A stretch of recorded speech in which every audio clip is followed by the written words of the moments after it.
Welcome to Indy's Real Estate Gurus. We're recording today from the beautiful studios, right, from Advisors Mortgage Group studios, located in what I call beautiful Carmel, but it's not so beautiful today. No. It's kind of nasty out there. And I'm Rick Rittman, the hardworking mortgage guy. I've been in real estate and mortgages for over 34 years, helping over 5,200 folks finance their home. My team and I believe in custom tailored loans, not the one-size-fits-all approach. We believe there is a best mortgage for you, and we are the team to deliver it. And I'm Ian Arnold, part of Rick's hardworking mortgage team. I've been in the financial industry for 15 years, helping customers find the best possible financing. I'm an expert in working with building people's credit and increasing their overall wealth.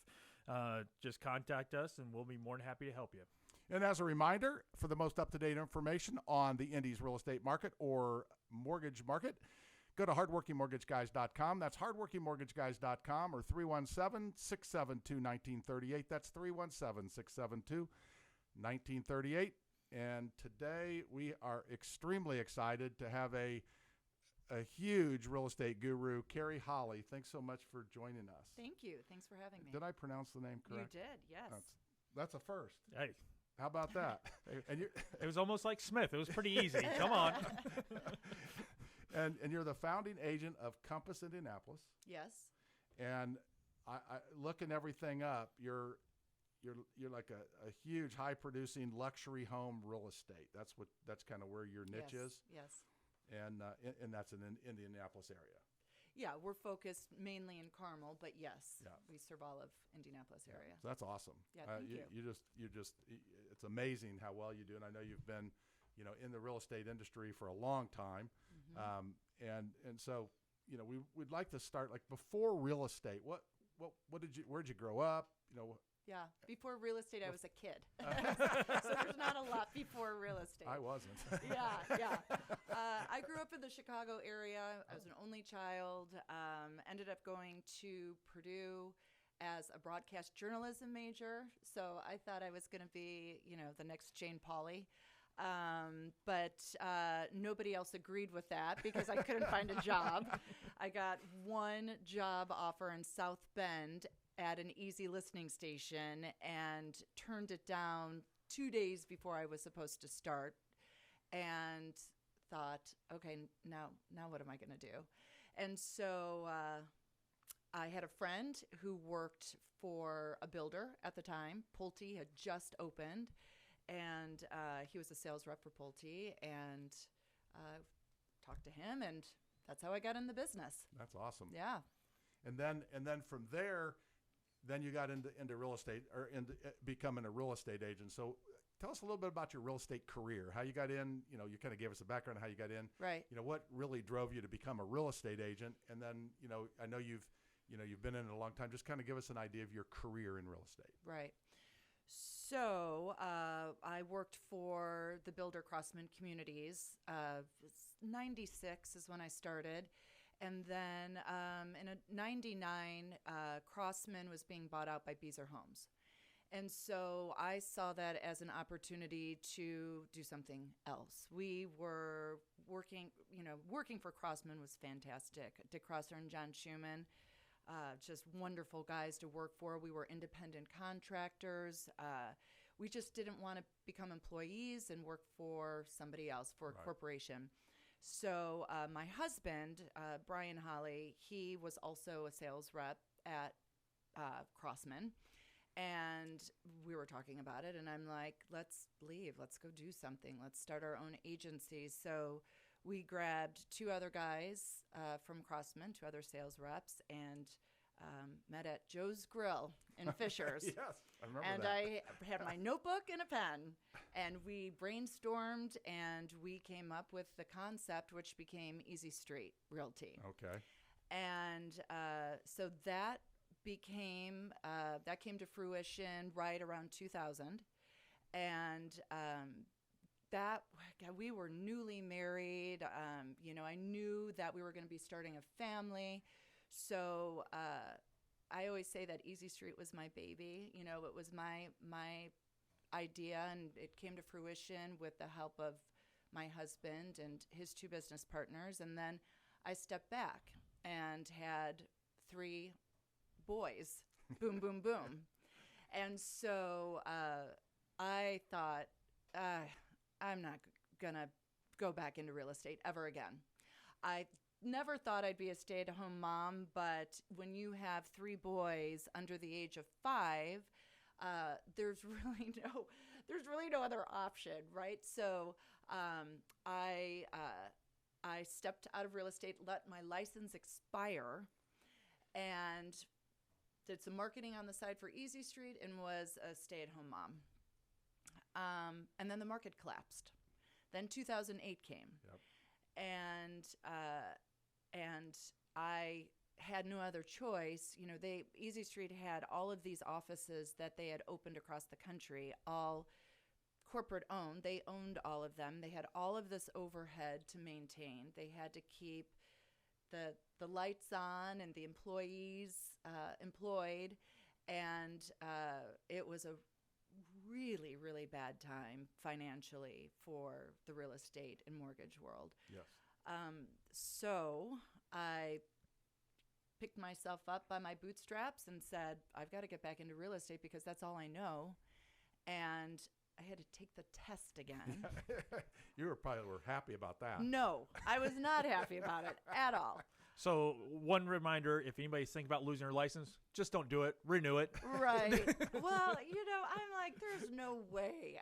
When I go back to work, I'm going to open a boutique or I'm going to do something I really love and enjoy. And, real estate, I always say, once you get in, you can't escape. So everybody was running out of the fire, and I ran into the fire. Right. I got my license, got back in, and I was essentially a brand new agent because none of my sphere at the time knew I had been in real estate. I mean, I was a mom, right. With just a mom's sphere, play dates and, preschools. And so I really started from zero and had to completely rebuild my business. That was in 2008. So from 2008, you've rebuilt your... Yeah, so I started from zero, rebuilt my business. 2000, what year would it have been? Maybe 16. I always say it was my midlife crisis. I saw a retail space in downtown Carmel and wanted to open a retail real estate office. I ironically worked at a real estate office all through high school as a receptionist. Oh, okay. Hated every second of it and thought, oh my God, how could anybody ever go into real estate? And here I am. That's all you ever done. Yeah, right. The irony of it. But, and that was a retail space. And there were always people in and out and people looking at this was in the Chicago area, people looking at the listings in the window. And I thought, nobody's doing that here. Let's do it. I love Carmel. I live in Carmel. It's such a vibrant, walkable area. That's what I'm going to do. So I had a lot of pushback on it. A lot of people saying, that's a dumb idea. That's going to fail. You shouldn't do it. And for those who know me well, they know that sets me on fire. Like, now I've got something to prove. So that's when I started my team, the Carrie Holle Group. And we have we've continued to grow and evolve over the last 8 or 9 years. Awesome. I really like that the pictures in the windows and things like that, because that it reminds you, and I think that's what you and I have both been on the Carmel Plan Commission, so we have a pretty good idea what Carmel's trying to establish, and it makes it quaint. It does, and we're on the front line, so when somebody visits the area, they're always in the Arts and Design District. Exactly. And so we hear all the time, oh my gosh, I had no idea this existed, or I never would have expected something like this in Carmel, in Indiana. And it's just, it's almost like we're the welcome wagon when somebody visits the city, because they stop in the window. They want to see how much real estate is. Right. Because it's almost like a utopia. It's clean, it's safe, there are flowers everywhere.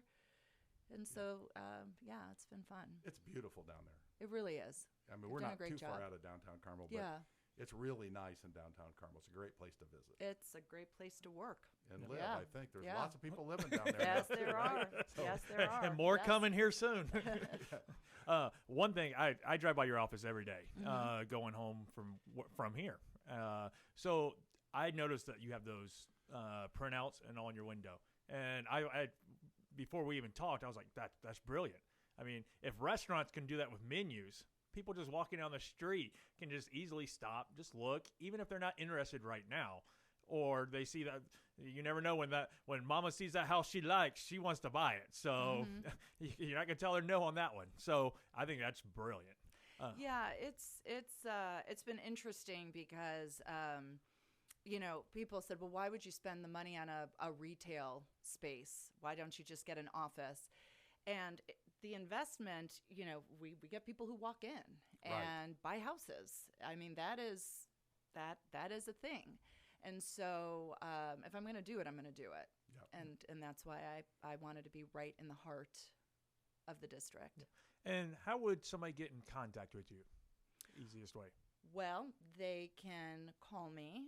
Do you want me to give Yep. my? Oh, Yeah, do okay. you want to give your phone Well, number? I You'll be the didn't first know real if you were estate maybe gonna agent. Put a graphic. Yeah. My phone number is 317-339-2259.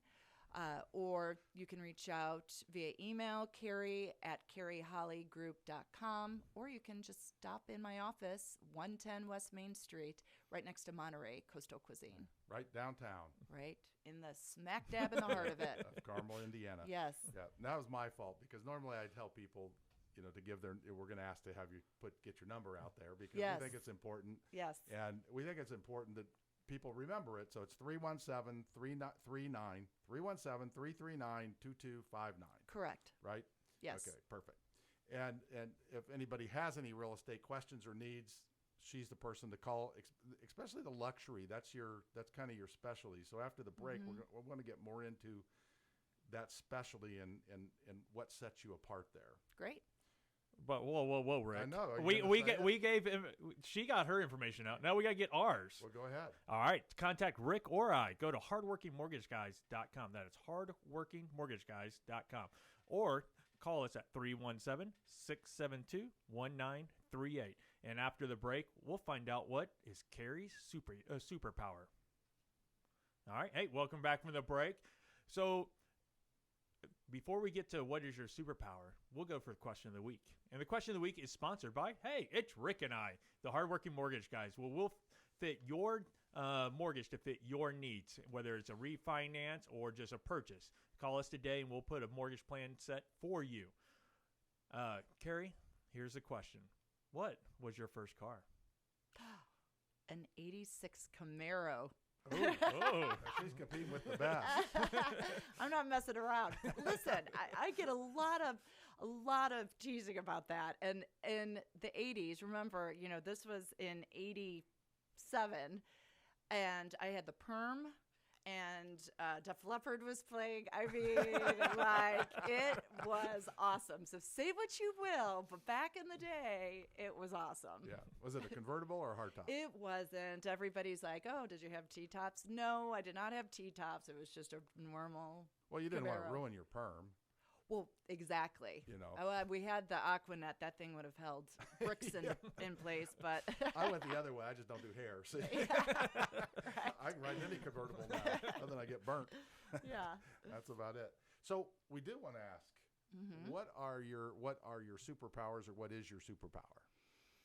Oh, I just demand excellence of myself and the people who are around me. So I always want to win. I always have. I'm ultra competitive, and so I do whatever it takes in everything I do to persevere and try to be the best I possibly can be. That's just the way I'm wired. And it shows because you do huge numbers, and you said you really focus in the luxury end of our industry.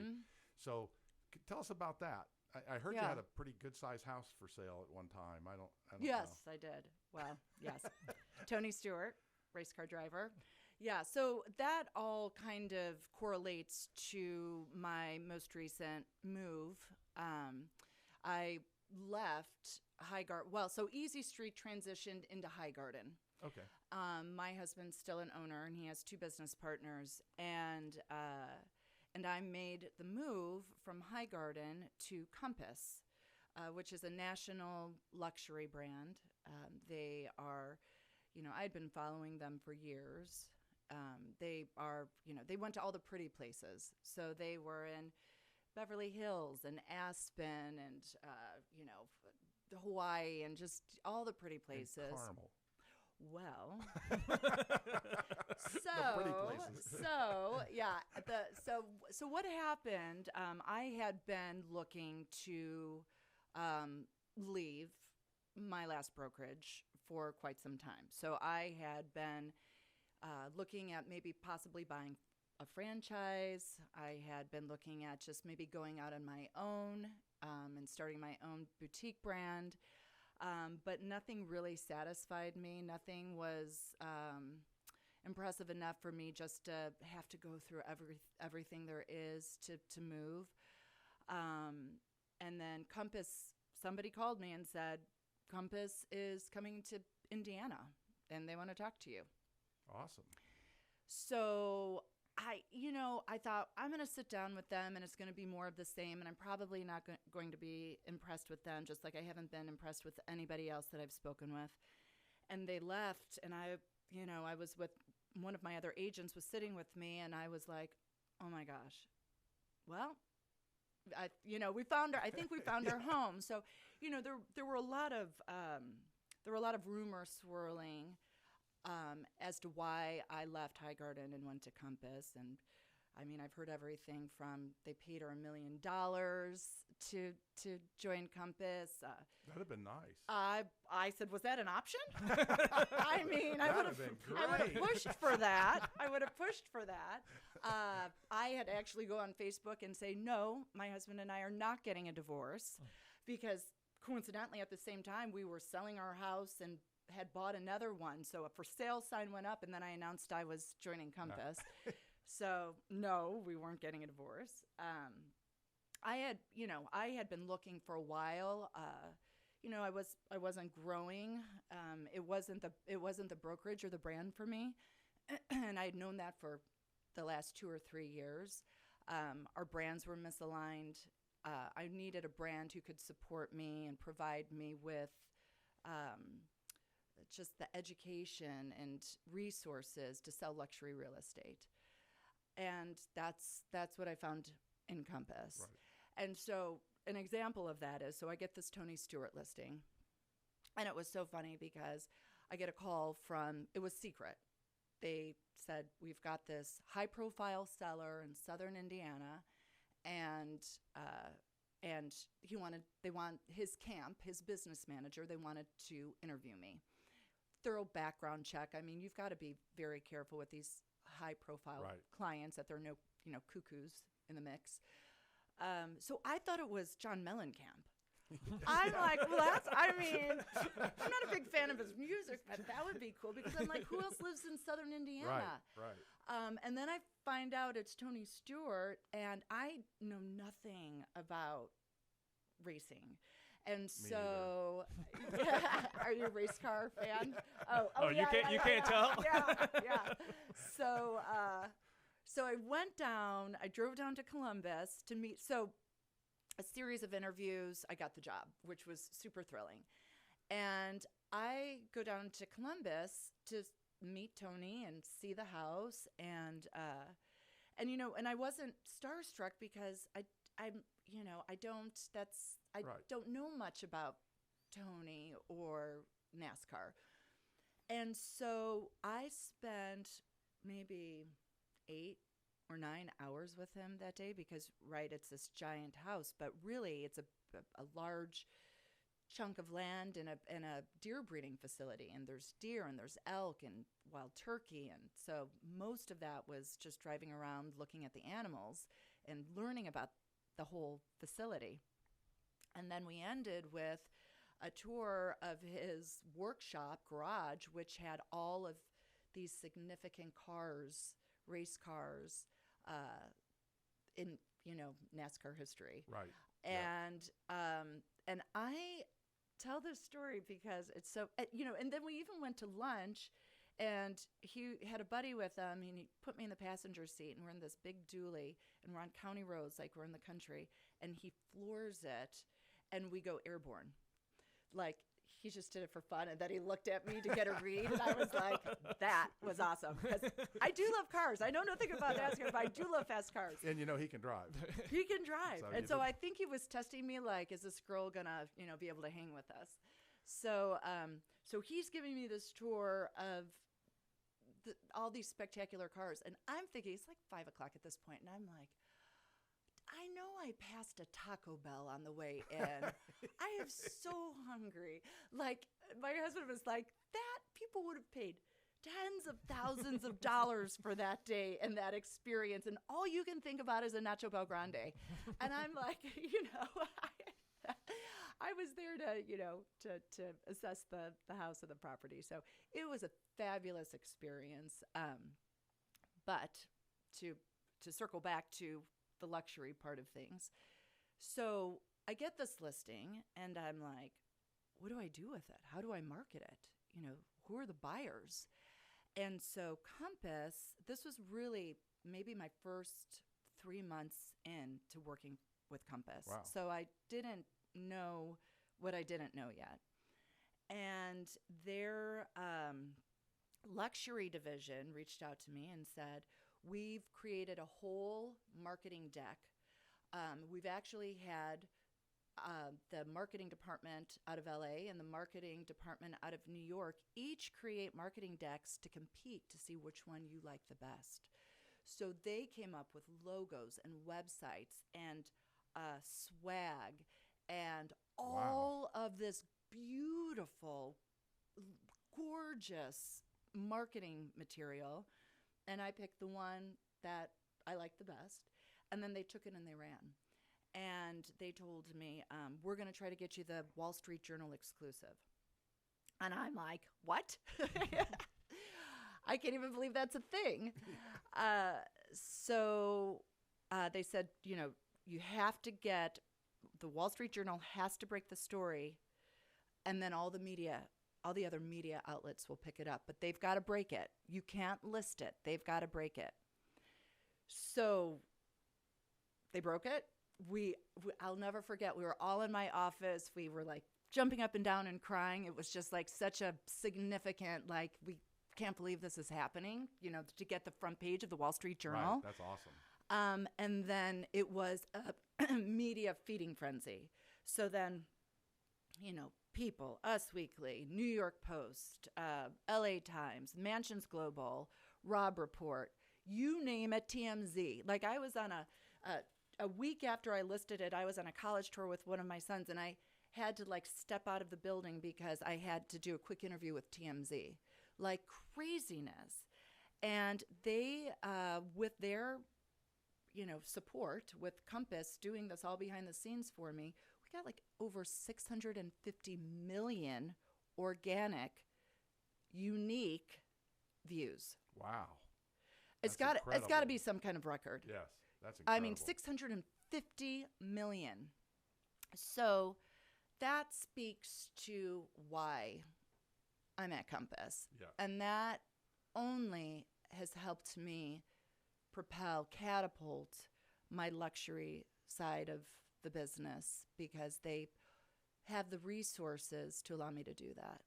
Yeah, and they know what to do. I mean, they know exactly what to do. And I've never felt, I will tell you, I'm in all of these networking groups, elite groups that I've been asked to join, representing the state of Indiana, that I've been offered through Compass, not only Compass affiliated, but others as well. And we are so insulated here. We don't, having done this my whole life, I had no idea, talking to some of these agents in other parts of the country, what happens in the real estate world.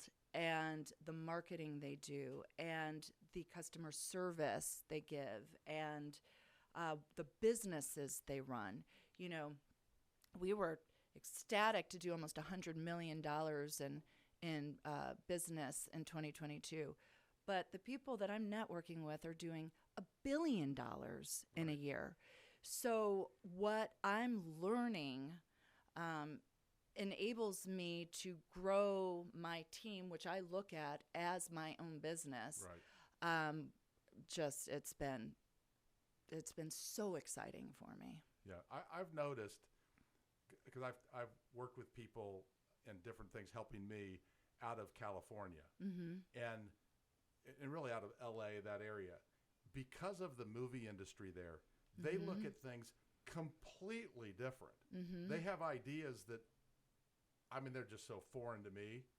Well, that's funny you should say that, because one of the groups I'm in is the sports and entertainment division.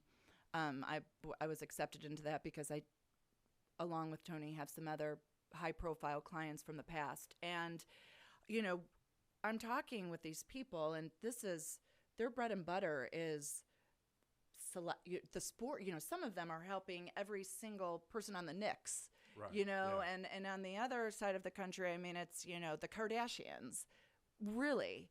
And so I'm like, we're in Indiana and we don't have a lot of that. But what I can take from that is, what are you doing? It's all relative, right? Yes. What a $20 million house is for you is a $2 million house for me. So I can use the skill sets that I'm learning and how you're dealing with that clientele and scale it to Indiana. Yeah.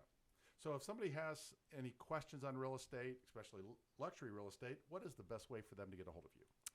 Call me at 317-339-2259 or email me at carriehollegroup.com. And to get a hold of Ian or I, it's hardworkingmortgageguys.com. That's hardworkingmortgageguys.com or 317-672-1938. That's 317-672-1938. And we're getting ready to end the radio side. Join us on the podcast side. Indy's Real Estate Gurus. All right. Hey, welcome back. And if you came from the radio, you chose the right spot. So I put the chapter in the right spot. I did a good job. Yay, me. About time. So, Carrie, you were talking about your team and everything. And I always like to – so what does your team even consist of? Well, it has certainly been an evolution. We talk about it all the time. It's all female, not by design. Oh, see, they won't hire you, Rick. No, we won't. No boys allowed. No boys allowed. We've tried a couple. Plus, I'm not any good. We've tried a couple boys. Yeah. We've tried a couple boys over the years, men, but with so much, so many women in the room, it just doesn't seem to work out well for them. We've got a really, really well-oiled machine now and a fabulous team. So we've gotten a lot better at hiring. We're hiring a lot more slowly, firing a lot more quickly, which has definitely helped us. And we've got, somebody who comes to work on my team. It is hardcore. I mean, if you are not up for the job and ready to devote 60 hours a week to building your business, then you're not for us. So I have a director of sales who I employ, and she's been with me from the beginning, and she manages all the girls, and there's so many things we do. We've got weekly individual accountability meetings where she goes over. We follow the 12-week plan. I don't know if you've ever heard of that. I have. So we've got our 3 goals. Each agent, that's what we did this past week. We start our calendar year, our goal year in December, because whatever you sell in December closes in January. Right. So we go from December to November. So they each have their individual GCI, gross commission income goals. And so to get to that goal, we say, what are your 3 main goals to get you there? And then all the action items for that Those 3 individual goals are constant through the 12 weeks, and the action items change every week. And we design them specifically with each individual agent because, you're going to have a different sphere than I have, and you're going to have a different skill set than you have. And so it's very individualized to help build each person on our team, build their brand so they can grow to be rock stars. They don't have to hide behind my shadow. We're called the Carrie Holle Group because that's what we're called. That's what I originally named it, and so that's what we stick with. But they can be a superstar in their own right, and we help them build their businesses to be stars and make tons of money. Well, if you do the right things, which is what you're doing, you asked about the 12-week year. I'm actually in a program every Saturday. I meet with my coaching program, and we're going over the 12-week year. And they swear by it.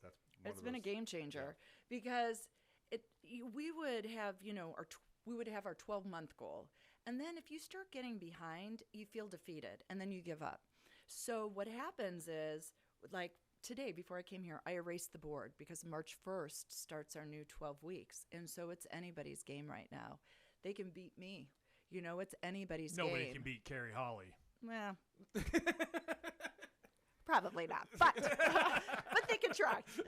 But they get their name on the board when they have a sale, and then it's just we're very goal oriented, goal driven, and every single member of my team right now is just a beast. I mean, they're like, so smart, and they work hard, and it's the best team I've had. So what did you learn that, like a type of question or something when you're interviewing somebody to try to weed out the certain people? Well, I ask them why they want it. I take a lot of new agents because it's easier for me to mold, inform, and teach them. It's hard to teach an old dog new tricks. So for me, teaching somebody who's new works better because we're so regimented in my office. Right. So the first question that really gives me an idea is, why real estate? Why do you want to be a realtor? And if I get an answer, I love homes and I love decorating, that's a big red X for me. I love, the flexibility it gives me, that's a big red X for me. So I'm looking for people who maybe have had sales experience before. This is a sales job, period. Homes are irrelevant, honestly. We're selling a product. We're finding the leads, and we're converting the leads, and we're giving the leads customer service. Houses are irrelevant as far as I'm concerned. You've been in one, you've been in a million.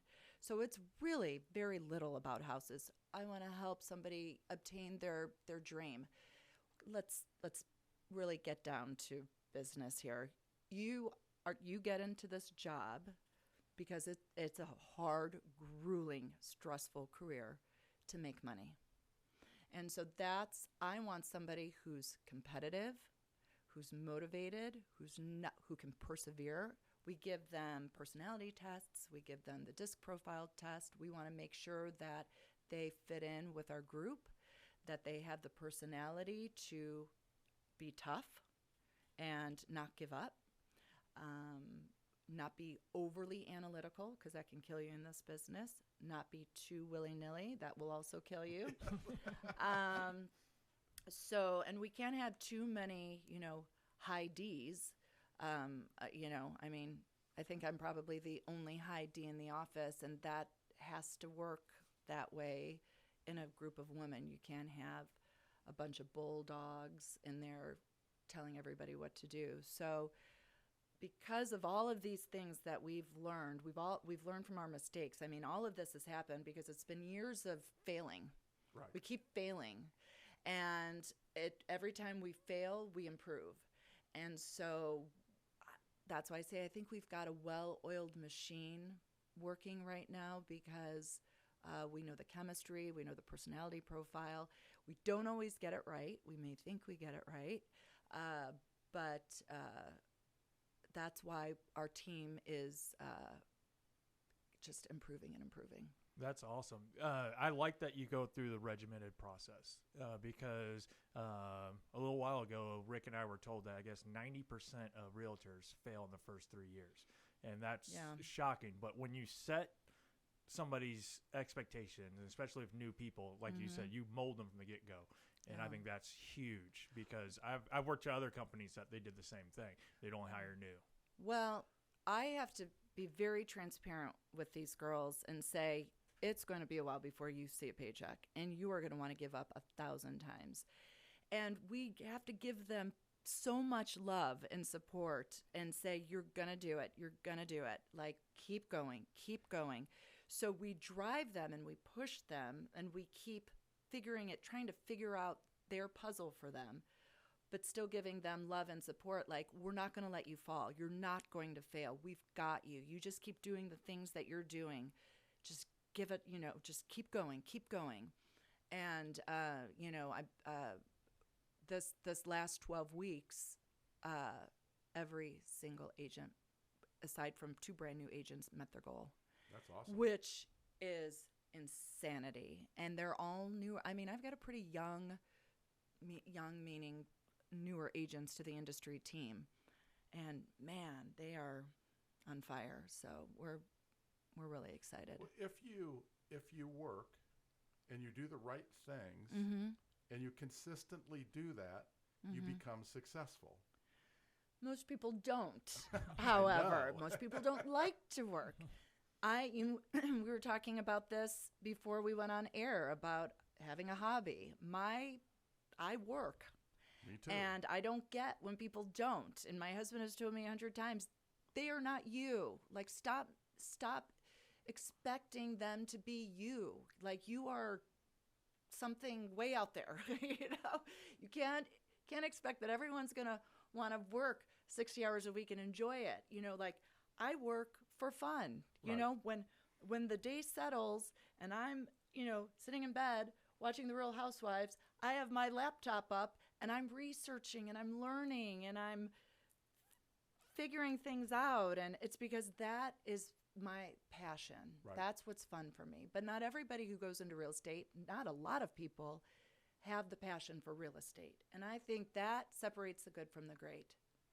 Yeah, is having the passion. It's just so valuable to have a mentor or have mentors, which is what you've set up there. I'm sure your team have mentor each other, but then they have you for a mentor, and I'm sure you had mentors, and that just is really valuable. But all that aside, if you don't work, and you don't know what the right things are, you can't be successful. And so many people, I think, fail because they won't put the effort forward. And I think some of the problems people run into, I think it's why you don't have, and I'm not a sports person, but I think it's why these great basketball players or football players they can't coach because they can't put up with somebody who won't put the effort forward that they put up. They don't get it. But but what we've also found over the years is that some people just don't have the skill set. That's true. I can teach you, I can lead you to water, but I can't make you drink. And so sometimes there's just a disconnect with people. They're working their butts off. They're working so hard, but they're still not getting it. And sometimes, we've had these hard conversations with some of our agents, like, this business is not for you. Yeah. It's just not clicking. And that's okay. Like, find something that does click. Right. Yeah. So I always love this question. What do you think your most memorable deal was? Oh, boy. I don't know if I have a most memorable deal. I have some crazy deals. I don't know. I've had so many of them. I don't know if there's one I can pinpoint particularly. That's all right. The Tony Stewart one was good. So that's a good one. You can't really. That's a good one. That's kind of what I thought it would have been. So that's why I wasn't that was memorable, but I already talked about that, so I was trying to think of something else. No, I know. That's why. I thought, well, that's a question we ask everybody because we think it's valuable, but. Well, it would be the Tony Stewart. Yes. Your answer. Yeah. All right, then. How do you get through roadblocks? Oh. I think it depends what the roadblock is. If it's a roadblock that I've never encountered before and I don't know how to handle it, I seek guidance. And that, again, goes back to me having now this national network of exceptional agents that I can reach out to. So I had another very expensive listing owned by a local builder in town, and we had it listed for $6.9 million, and we're not getting any traction on it. It was clearly overpriced, but I was working with a seller who wouldn't budge, and so there's only so much you can do if the seller won't work with you. So I was just really trying to think outside the box, and I knew that some of these agents who I've spoken with in the past had done an auction. So we interviewed some auction companies, but then I reached out to there's a high-profile agent out of Aspen who I know, and there were a couple other agents who I knew used for these really high level expensive listings, Sotheby's concierge auctions. Okay, yeah. And so we put the house in an auction, but I never would have known that had I not, again, have communication with these other agents across the country. I never even had heard of that. Auction to me signifies a distressed property. Right. But auctions in other parts of the country are these exceptional, unique properties, and then you get people, these high net worth individuals all over the world bidding on these properties. So that I seek out that knowledge if I just can't figure it out. Yeah, and I'm guessing you have a lot of the knowledge because you've been doing it. You've been in the business a long time. You've done a lot of variety of different parts in the business. Yeah. But it's great that you have such a great network because, again, it's amazing when you talk to somebody. I'm sure when they talk to us, they learn things from us too. You talk to somebody in different parts of the country, they do it differently, which can give you great insight on what you could do to Right. Well, like I said, we're just very insulated here. We don't know what we don't know. Right. And that was part of I felt like I was stifled until I joined Compass, and then my world opened and exploded. And so it's been really, really, especially at this point in my career, I'm 51 years old. I've been doing this since I was 23. To learn these things and be exposed to these things that I haven't been all these years is just has given me a second wind. It's just been fun, amazing. Isn't it? Amazing. It's reinvigorated me because I'll tell you, it's really hard to be in this business. It's like I said, it's grueling and it beats you down. And so this has really given us a big spark. Let's talk about that real briefly because I think a lot of people not in the industry look at real estate as easy. They see it on TV. It just is. But the reality of real estate is much different than what most people have in their mind. Just going out and looking at houses and having fun, right? It's nothing what people think it is. And, and it's also frustrating to me too, because we are not very well respected, I think, in life in general. When you tell somebody you're a realtor, I mean, they're like, we just don't get a lot of respect. It's like anybody can be a realtor type deal. And that really frustrates me like crazy because I'm like, you have no idea what I really do. I had somebody make a comment to me once like, we went to an event and there were a lot of people from the city who I knew there, and a friend was with me. She's like, everybody's coming up to talk to Carrie. They need their toilet tightened, in the inspection. And I was like, it was so insulting, and I'm like, you have no idea what we have to deal with and what amount of the amount of items that we are always talking about the legalities of everything we do. Everybody's so litigious. Every time we blink, we could have a lawsuit, or our clients could have a lawsuit. The amount of information that I have collected in my career is staggering. And I think, especially when I go into a listing, appointment and they start negotiating with my commission, it's so insulting for me. Why do you think it's okay? Do you have any idea what I'm going to put into this? Do you have any idea the kind of money that I'm going to spend on your behalf before I even get paid? It's insulting and frustrating to me that we're not better respected in this industry, because people just see what they see on TV and these, girls flitting around in their spandex dresses and driving their hot rods and, making $100,000 for putting an open house sign in the yard. Well, I will tell you that most of those people don't sell houses, barely any.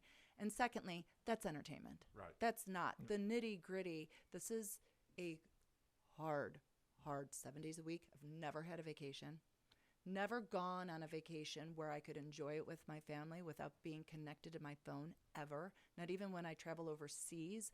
It doesn't matter what the time difference is, I have to answer the phone. It's not for the faint of heart. No. It is not. It is not what anybody sees on TV. No. And that's why I wanted to talk about it, because I think that's very important. And I also think, I'm not a real estate agent, but I can tell you from having this show and having so many phenomenal agents on that everybody to a person is not only a fantastic real estate agent, but much more important than that, they're fantastic people. They care about their customer. They bend over backwards and really more about their customer than they do about any commission. They know the commission will come. They just take care of the customer, just like you said. Right. You spend a lot of money trying to get it going, trying to sell a house before you ever get paid. And it may or may not come back. You don't know.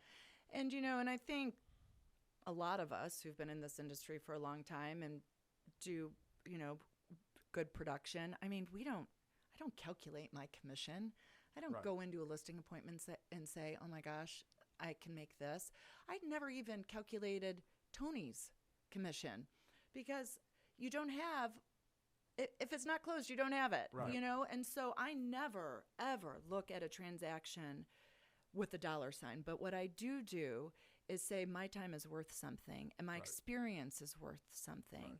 And I am better than discounting my commission because you feel like you need to get a deal from me.